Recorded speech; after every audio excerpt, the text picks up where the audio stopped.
Bonjour à tous, bienvenue pour NRTV fait sa culture. Au sommaire du jour, on reviendra sur les festivités du week-end, notamment les 20 ans du château de Prangin et l'ouverture des portes des ateliers d'artistes en Terre Sainte et Céligny. Mais avec nous sur le plateau, une invitée, Carole Reuge, directrice artistique de la Côte Flûte Festival. Carole Reuge, le festival vient de débuter aujourd'hui, donc le 4 et durera jusqu'au 7 octobre. Je crois que l'édition bat déjà son plein, là vous êtes en plein feu. Oui, on est en plein coup de feu là, on a ouvert les portes ce matin à 8h et c'est déjà la ruée pour chercher les abonnements, les billets. Les participants du concours, tout le monde se précipite, on entend toutes les langues, du russe à l'anglais au turc, ça a démarré. Ça a démarré et donc la Côte Flûte Festival du 4 au 7 octobre avant sa petit détour à Prangin. Je crois d'ailleurs, Carole Reuge, que vous y étiez. Oui, j'étais en spectatrice. Ouais. Parce que je suis de la région et j'aime participer à ce qui se passe chez moi. C'était juste fantastique, on avait une luminosité parfaite, un ciel d'une couleur qui allait totalement. C'était un vrai plaisir. Voilà, mais on se passe de mots parce que tout sera dit en images. C'était donc les 20 ans du château de Prangin ce samedi, regardez.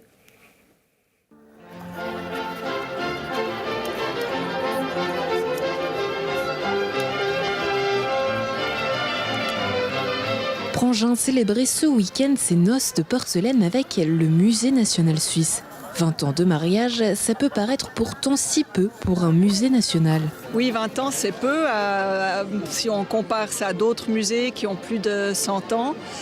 Mais voilà, nous, on fête notre majorité aujourd'hui et on est ravis d'entrer dans l'âge adulte. Pourquoi vous êtes là ce soir?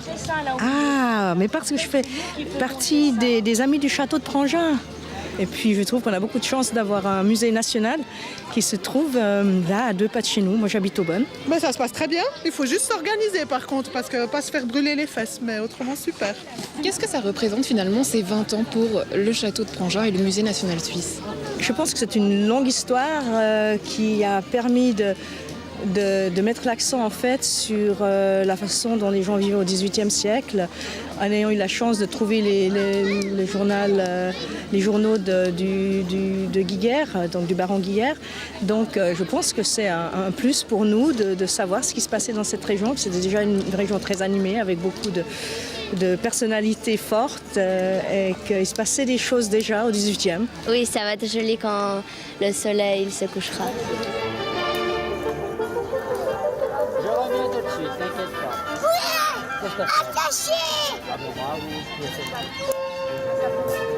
On a fait un projet qui s'appelle une sculpture sociale. Une sculpture sociale, c'est une œuvre d'art participative. Et en fait, le feu ou les bougies sont le prétexte pour mettre des gens ensemble. Les gens, ils doivent tous tirer la même corde, dans la même direction. Pourquoi ça? Parce qu'en fait, le sens émane en fait de cette collectivité. Au total, ce sont plus de 650 bénévoles qui se sont déplacés pour allumer les 50 000 bougies dans les jardins du musée.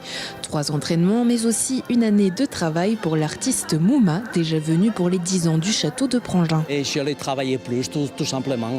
Là, j'ai pris une année et demie de travail pour arriver jusqu'à aujourd'hui. C'est une année et demie de travail pour 3 heures de fête. Je ressens beaucoup d'émotions et beaucoup de joie. On a imaginé et rêvé ce projet pendant une année et demie. C'est la 2e fois que je collabore avec Mouma. Je suis absolument enchantée du résultat. Très touchée aussi qu'il ait accepté de s'inspirer des motifs des Indiennes, ces tissus que nous exposons en ce moment au château.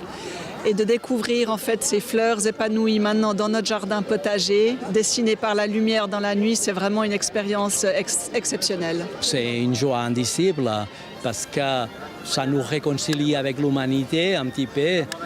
Le monde, il y a beaucoup de choses qui ne vont pas très bien et tout à coup là on voit l'exemple contraire, c'est-à-dire que avec des simples bougies, on arrive à créer une ambiance, une sorte de sensation de paix, on pourrait dire comme ça, d'optimisme qui est là, une joie humaine, une relationnelle efficace, joyeux, agréable. Je veux dire, c'est vraiment exceptionnel, c'est un petit miracle de la vie et donc on en profite un maximum. Samedi soir, les conseillers d'État Cézla Marel et Pierre Maudet ont également soufflé quelques vœux. Au nom du Conseil d'État de la République et canton de Genève, je souhaite ici un excellent anniversaire au musée et au château de Prangin, mais surtout une longue vie à celui-ci. Merci de votre attention. C'est très important que le siège roman soit reçu et reconnu dans le travail qu'il effectue depuis 20 ans, et la présence de conseillers nationaux, de conseillers aux États, de conseillers d'État aussi ce soir, eh bien, nous touche et nous réconforte aussi, nous montre que ce que nous faisons est important. Pour les 20 ans à venir, le château de Prangin espère surpasser ses 50 000 visiteurs par année, mais surtout proposer encore de belles expositions.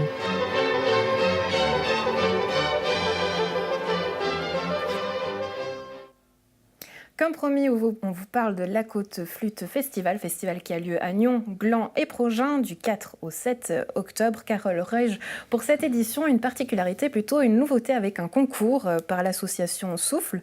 Quel était l'objectif de ce concours ? Alors déjà, il correspond à l'objectif principal du festival, qui est d'ouvrir cet événement à toutes les générations et de démocratiser un peu la musique classique et le jazz. Donc l'organisation d'un concours faisait partie de cette dynamique-là, d'ouverture et d'inclusion des enfants dans l'événement. Et je crois que ça a déjà des répercussions dans le festival. Vous constatez qu'il y a plus de jeunes qui participent. En regardant la billetterie, on voit que des parents prennent des billets pour leurs enfants, pas seulement pour les activités spécifiques des enfants, mais vraiment pour tous les concerts. On a des enfants qui vont aller écouter les grands concerts du soir. Là, j'ai reçu un téléphone d'une maman qui veut que sa fille de 5 ans vienne écouter le grand concert de demain soir.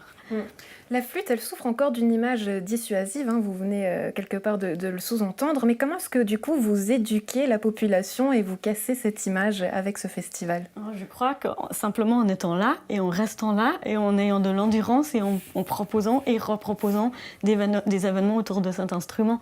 Je pense qu'il faut explique quelque part que cet instrument il soit encore qu'il ait cette image négative. Je pense qu'en fait il a une image très positive. Mais il y a d'autres instruments qui ont une image plus positive encore. Je crois que c'est surtout ça, parce que quand on parle avec les gens, tout le monde aime la flûte. C'est rare qu'on nous dise « Oh là là, c'est un instrument que j'aime pas ».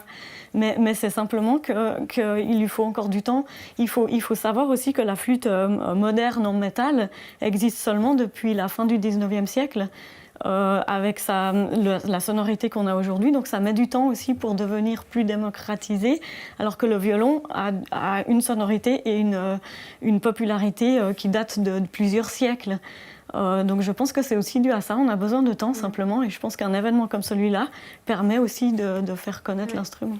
Et l'instrument peut aussi s'adapter au temps moderne. Vous me parliez d'ailleurs tout à l'heure en préparant l'émission d'une flûte qui réalisait des images du visuel. Donc là, qu'est-ce qui se passe exactement ? Tous les instruments de musique évoluent, et c'est vrai que la flûte suit cette évolution aussi. Alors là, on a programmé une artiste qui s'appelle Mélodie Chua, qui est chercheuse à la Haute École de musique de Zurich et qui a développé une flûte avec des sensors qui sont diffusés sur un ordinateur et qui arrivent sur un grand écran géant.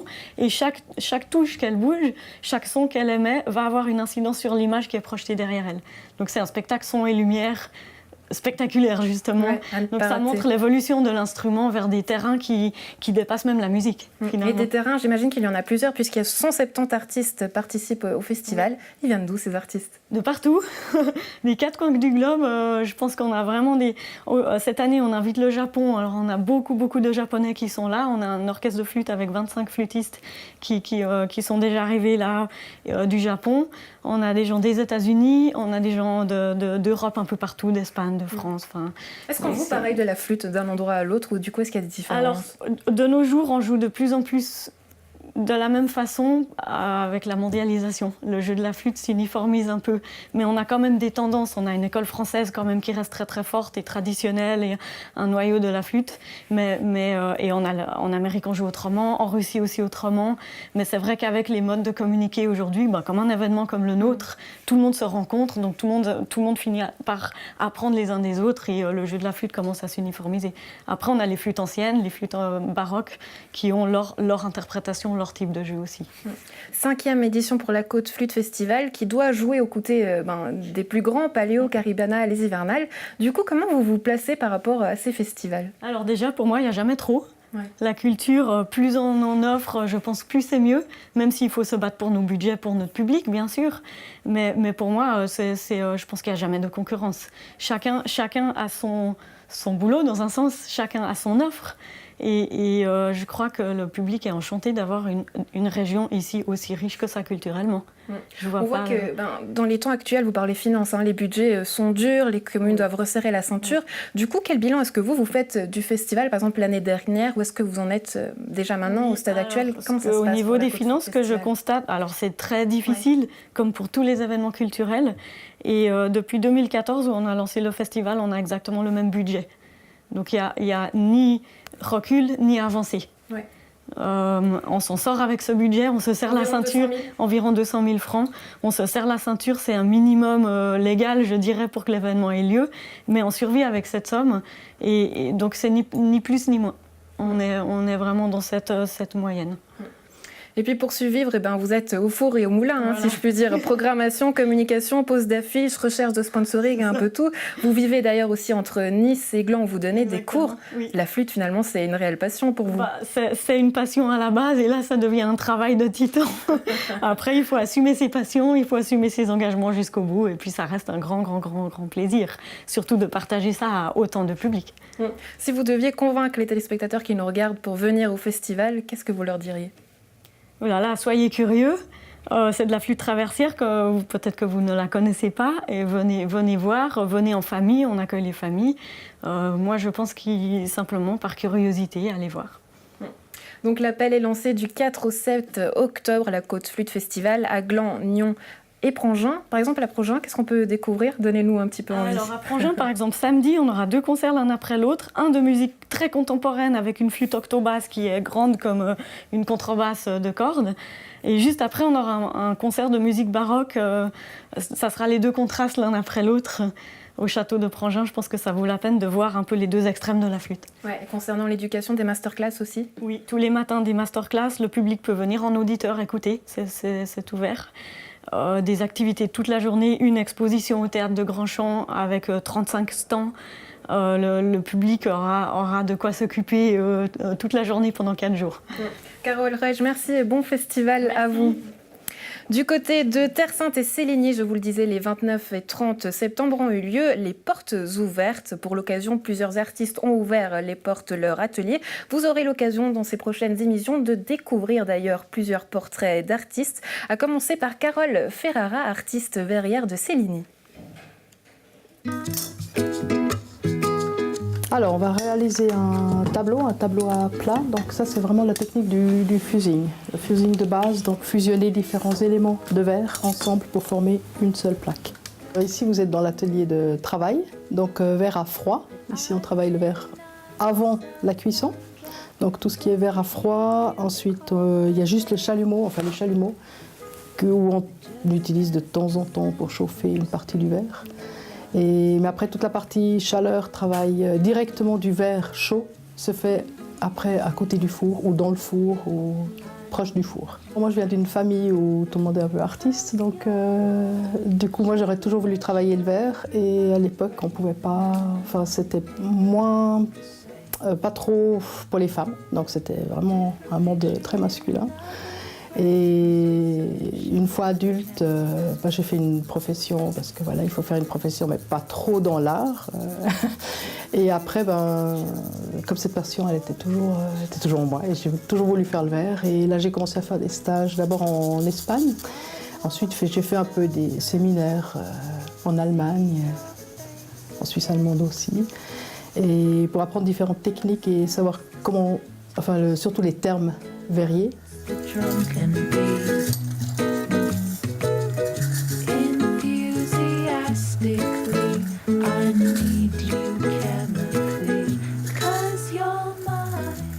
Moi, j'utilise principalement le métal associé au verre et les roches volcaniques associées au verre aussi. Essayer d'avoir ces 2 éléments qui sont en théorie pas compatibles. Au départ, c'est très technique, donc la base, elle est là. Donc une fois qu'on a la base, on peut vraiment tout essayer. Et je dis souvent à des collègues qui viennent, on travaille des fois ensemble, et ils me disent « Ah mais on peut pas associer ça au verre et tout ». Et je dis toujours « Mais il faut essayer, il faut y aller, même si c'est... » Bon, c'est clair qu'il y a beaucoup de ratés au début, mais une fois que c'est fait, c'est bon. Rush running through my brain, and now my mind ain't quite the same. assez régulièrement dans les zones volcaniques. Bon, les vacances déjà, Islande, Auvergne, enfin différentes zones volcaniques. Et là, c'est directement dans des carrières ou dans des anciens volcans donc éteints, comme en Auvergne. Et je vais chercher directement dans la paroi, donc les limes qui sont intéressantes. Et j'extrais la matière première qu'il me faut aussi pour le mélange du verre, parce que je fabrique le verre moi-même aussi. Alors là, la pièce est terminée, enfin terminée avant la cuisson. Donc la partie à froid est terminée. Et là, je vais mettre au four. Et pour terminer l'émission, quelques dates à ne pas manquer, à commencer par une grande première au Rosé Concert Hall vendredi 5 octobre qui propose pour la première fois un opéra à la région et c'est ni plus ni moins la production de Carmen qui s'est produite à Genève ces dernières semaines qui se rendra donc le vendredi 5 octobre à 19h30. Du côté de la Garenne, la cabane du Pic se transforme en un nid douillet où les enfants pourront écouter des contes, des histoires inspirées par les animaux du zoo. Rendez-vous le dimanche 7 octobre dès 14h. Et pour finir, avis aux cinéphiles, sachez qu'au Capitole de Nyon, le Ciné-Club Nyon propose en avant-première le 8 octobre à 20h le film Une affaire de famille, un film sacré par la Palme d'Or 2018. Je vous laisse avec un petit extrait et on se retrouve juste après.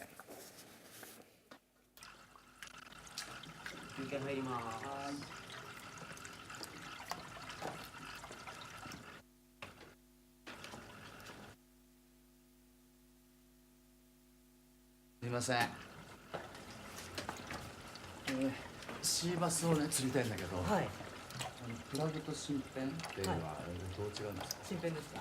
ご案内しますよ。いっぱいあるからわかんない。ありがとうございます。プラグはプラスチックセールワンが総称なので、ここにあるのは全部プラグ。全部プラグなんです。はい。例えばこういうのがあるんですよ。いろんな大きさがあったり。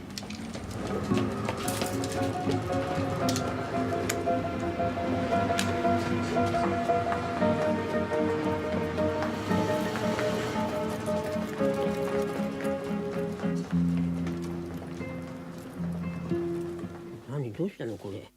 転んだ。痛い？体見せてごらん。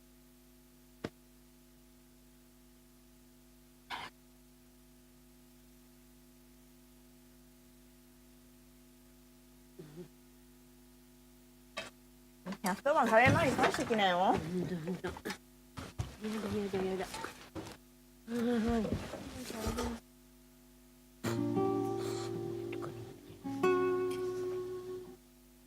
もうすぐ？そこ右。ここ。なあ、寝てんの？人気なもんだよ、コロッケ3つも食べて。ピンポンすんの？ドアの前にそっとさ。それこそ死んじゃうでしょ。じゃああれか、そっと置いてピンポンして逃げるか。サンタクロースかよ。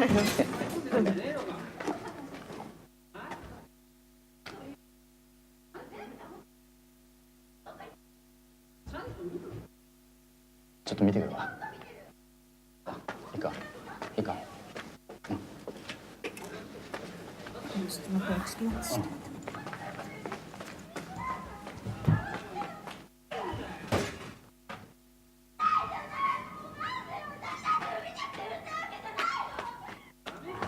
今ならバレなそうだ。